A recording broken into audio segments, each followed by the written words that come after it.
With the recent success of my red clay and glaze tests, I think it's time to start producing some larger works with this combination. And so in this video, I'm going to be throwing and trimming a tall, angular vase in what's become one of my characteristic shapes.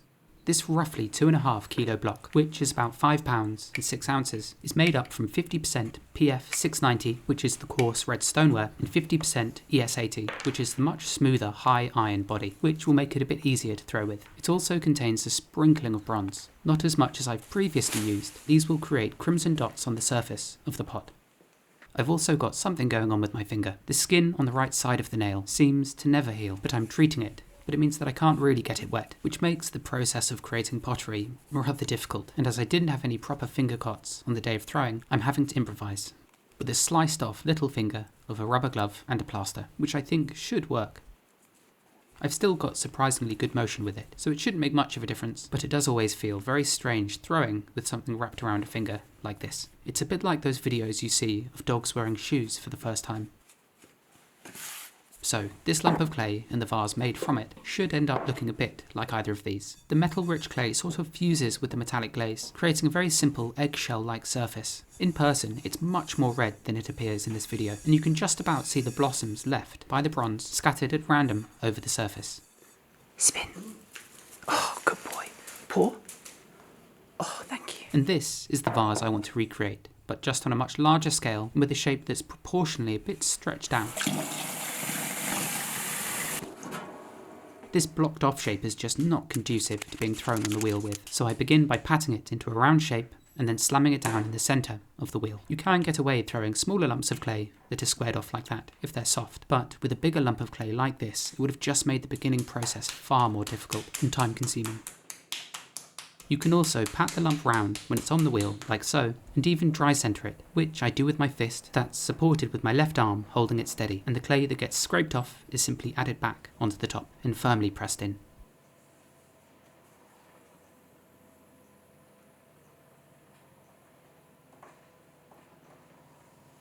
With this initial shaping done, it makes the process of centering a bit more straightforward. This lump of clay is relatively soft, so it's easy to manoeuvre, although due to its high percentage of grog, if I spend too long working it at this beginning stage, the stoneware on the outside comes off as slip, leaving a surface that's much grittier and thus slightly more painful to work with.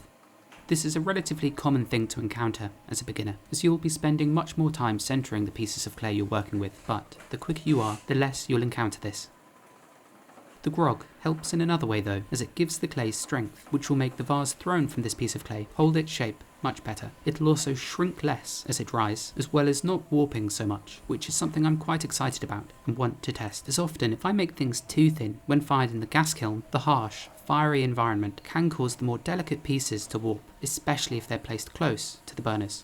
For the last part of the centering, I force the lump of clay into a sort of thick disc shape, with a rounded edge around the top, although I should have pressed more of the clay in the skirt into the lump, which is that flared out section you can see around the base. The next step is to open the lump of clay up, which I do with my index finger and thumb, pressing in to create a V-shaped hollow with plenty of water, as it's often when opening up like this that new undulations are created. As the slip or water quickly dries up with all the pressure that's applied, then the clay will stick to your hands and the ring of stoneware will be drawn off centre. I'm aiming for a base that's about 1 centimetre thick, so I'm pressing my fingertips down until I estimate that depth. You can check this with a needle, if you like, by pressing it in and pulling it out and measuring how much metal sunk into the clay. In this instance it was still a tiny bit thick, so I placed some more water into the hollow and then, from the middle, working outward, I pressed that excess clay from the base into the walls. I also want to make the corner where the wall and base meet to be more or less a right angle, as if there's too much material forgotten about in this curve, it can be difficult to fully incorporate into the pot later on, leading to the base of your pot remaining rather heavy, even if you happen to trim away a lot of material. The next step is to collar in this ring of clay, directing the walls from splaying outward to upward, which is ultimately the direction I want them to travel. This also thins out the walls a touch, which is really helpful, as if you try and squeeze and pull up the initial very low donut of clay, as there's so much material between your hands, it can be rather difficult to actually lift up. I also do my first pull using my palm on the left side of the pot, like so, The spinning clay flows abruptly into my grasp and it's directed up in exactly the same way as using a knuckle on the outside would be. In this instance, as I want to affect more clay, I'm using a larger portion of my hand in order to manipulate a larger amount of material. In the same way that if I was throwing a very small pot, I'd probably only use my fingertips, whereas when you're working with larger bits of clay, it can be helpful to use things like your palm and your fist in order to move the clay about more easily. You'll even see people opening up lumps of clay with things like their elbow, but I've never tried that, and I never will with this red clay, as I can't imagine a messier process.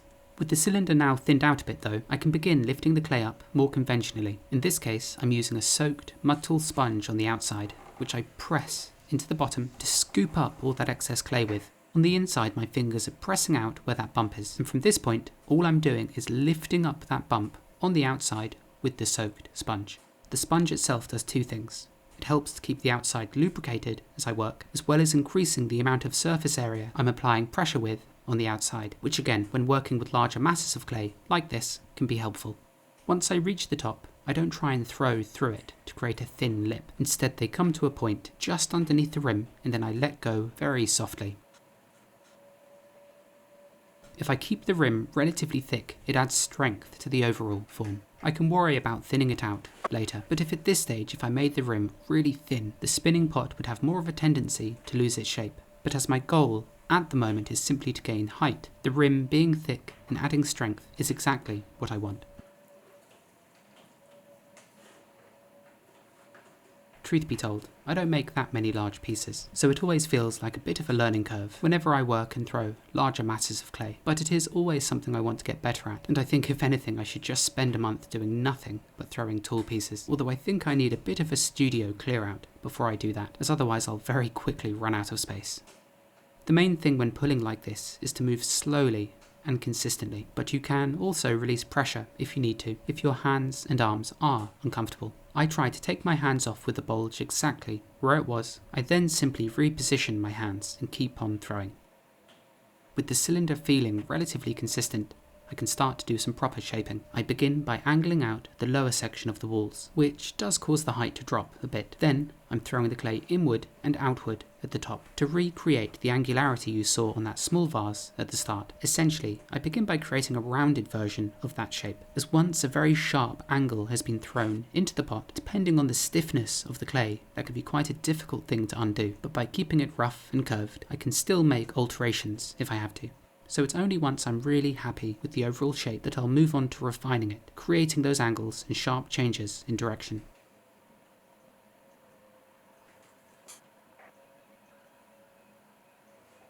And with the approximate shape there, I'm now going to begin scraping away the slip that coats this pot. Whilst doing this, I'm pushing out from the inside against the metal edge, especially towards the top portion of the pot where the shape is more easily distorted, whereas closer to the bottom, where the walls will be slightly thicker and there's the base of clay that braces the walls themselves, I can be a bit more forceful about how I use the kidney.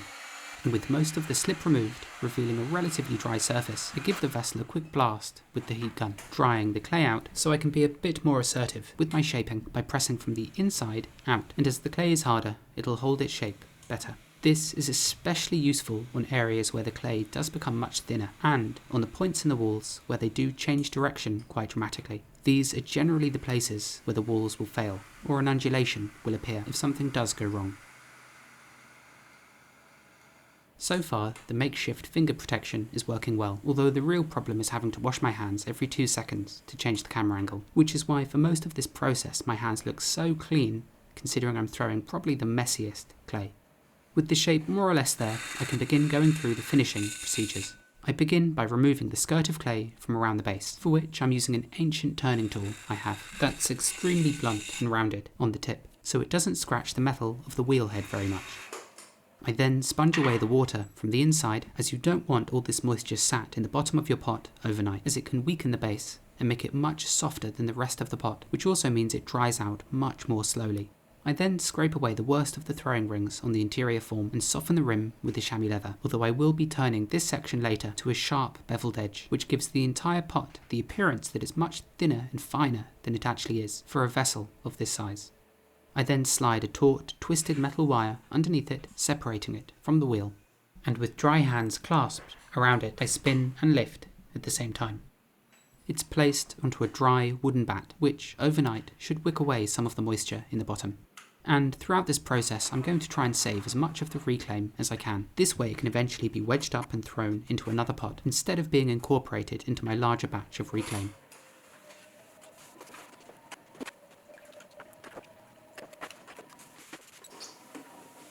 And let's see how the finger fared. Dry as a bone. Not bad. Now, the intersection between the two angles at the top is really quite thin, so I'm simply just going to place a bucket over it, so that it can dry both very slowly and perhaps more importantly, evenly. If I left this vessel out uncovered overnight, with the drafts in the room hitting the pot more so on one side, it would very likely dry unevenly and then bend slightly over to one side, and the thinner top section might dry out much more than the bottom. Whereas what I really want is for the entire vessel to dry out completely evenly.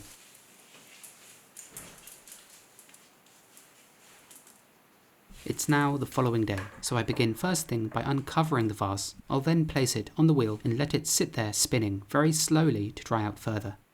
I left it here pretty much for the entire day, as I had 80 mugs to handle. This meant that I never got round to trimming this, and still the lower half was relatively soft, so for the coming evening I'm going to flip it over and let it dry out upside down, with some plastic sheeting draped loosely over it, as I don't want the rim, which is drier at this stage, to firm up anymore. Okay, day 3, and the base is still softer than I thought, but it needs to be finished today, so I might have to force it. I've also got a proper finger cot, although I know what comments this will elicit. This was superbly useful for pulling handles with, and it's much more airtight, meaning no water would seep in and stay there. To force dry this vase, I'm going to spin the wheel and blast it with a heat gun for 4 or 5 minutes. This really isn't the perfect solution, and in an ideal world, I'd let it turn leather hard naturally, as when dried like this, the clay underneath the surface is always going to be softer. There is though a slight waver in the rim, and to remedy this, I flip the pot upside down, centre it, and then turn the base to be flat. It's then flipped the right way up, and I can check to see whether it's level by holding a needle on the rim and seeing how long it makes contact for. That's much better. The next step is to stick it to the wheel, which, simply put, I do by attaching it to some slip that's brushed onto the wheel head. But if you would like to learn much more about this process, I've actually made a whole video about this one small detail, which I'll leave a link to on screen now and in the description below. The vessel gets centred on the slip, and then I use a plastic kidney to seal the bottom, pressing a small portion of the wall against the wheel head. I'm going to begin by refining the inside of this vase, scraping away most of the making marks from the interior of the lip, which I do first by pressing a straight metal kidney against it. Then I switch to a plastic kidney to give it a more burnished surface, which is something I need to consider with this rough clay, as a smoother surface will help the glaze sit on it more nicely.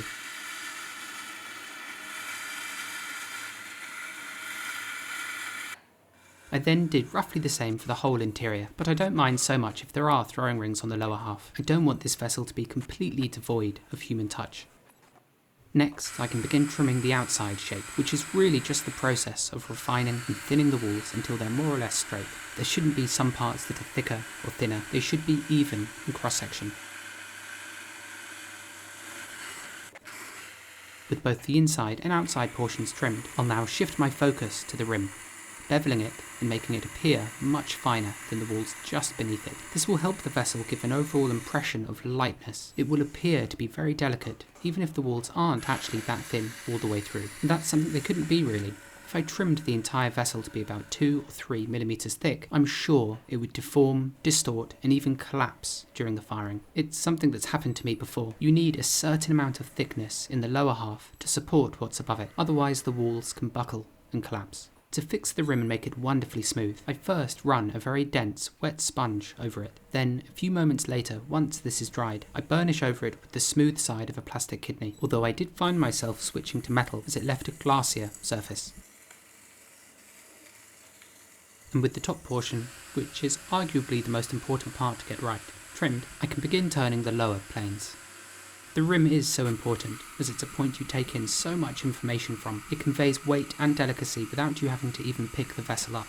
Although, with that being said, say if you have a very thin, delicate rim, but when you go to pick it up, the pot is really heavy. In that case, there's just too much of a disparity. So in this instance, I'm going to have to trim the pot enough so that when I pick the vessel up, it does feel light to the touch, reflecting the finish of the rim. Next, I can begin work on the lower half, and you can really see the difference here between a burnished and unburnished surface. On the angle above, the clay is smooth and reflective, whereas on this lower half, it's rough and matte. These tungsten carbide tools don't always leave the neatest surface. They tear out all those larger chunks of grog, leaving a surface that's full of pockmarks and scratches caused by specks of bronze being dragged across the surface. And it's by burnishing the pot that I can get rid of most of these, as otherwise the thin glaze that will ultimately coat this piece would fill in all those tiny holes and scratches, resulting in a surface that wouldn't be quite as even and flush as I want. Now, with the lower half done, I scrape away the excess from around the base and then slice the metal beneath it to separate it. I then clean up the wheel head and place the pot carefully down. The last thing I want is for a burr of clay to stick itself into the rim I so carefully finished, as it will have to be fixed, and that's just another step thrown into the process. So I'm quite fastidious about cleaning the wheel before flipping the pot over. I centre the vessel gently, watching the rim and waist more so than the base at this stage, as I think there is a slight waver in the bottom, but I will be able to correct that at this point. For now though, I pin the pot in place with 3 lumps of soft clay. This should be enough to hold the pot securely as I work, but use as much as you would like to feel confident. There's a slight wavering motion in the walls, so I'm going to trim that away and make sure they're flat, all of which is done whilst also pinning the pot down from on top, using one of Richard Carter's amazing spinners. This can then be pried off and the bottom of the vase trimmed. I always begin just by neatening the base, as normally after being slipped and secured the right way up and then sliced off, it tends to be rather scruffy beneath. With that done, I bevel the outside edge, removing weight from the corner and creating a point of contact on the base of the vessel that will be less likely to chip as the vase is moved around and used. Next, I'm going to trim a shallow hollow right in the middle of the foot, which is done to remove just a touch more weight, as well as making the base of the vase, well, just a bit more interesting and technical. I like to think when somebody does hold one of my pots and flips them over, that they consider and notice the care and attention I put into finishing the bases of my pots, even though they are somewhere you rarely see, especially on a vase like this. I adore this process of trimming the feet on my pots, especially this stage where I try and figure out how thick to leave the very bottom portion, the section that will actually make contact with the table when it's placed down. At the same time, I also struggle when finishing feet like these, and I may do a video exploring that at some point soon, as I'd like to trim some in a way that more closely relate to the angular form the rest of the vase has, and I can already envision a few interesting ways of doing it that I think are quite unlike anything I've seen before. If that's something you'd like to see, do let me know. And lastly, I stamp the foot with my maker's mark, signing the vessel as one of mine.